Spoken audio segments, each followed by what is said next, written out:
การกรอกน้ำหนักส่วนสูงนักเรียนรายชั้นเรียนแล้วก็เข้าระบบกิจการนักเรียนเข้าเมนูงานนักเรียนรายบุคคลกดตรงน้ำหนักส่วนสูงเรามาเลือกชั้นเรียนเลือกห้องเรียนเลือกครั้งที่ในที่นี้เราก็กรอกครั้งที่1ชื่อนักเรียนก็จะขึ้นมาให้เรากรอกน้ำหนักส่วนสูง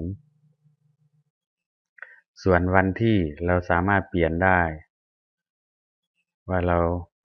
กรอกวันที่เท่าไหร่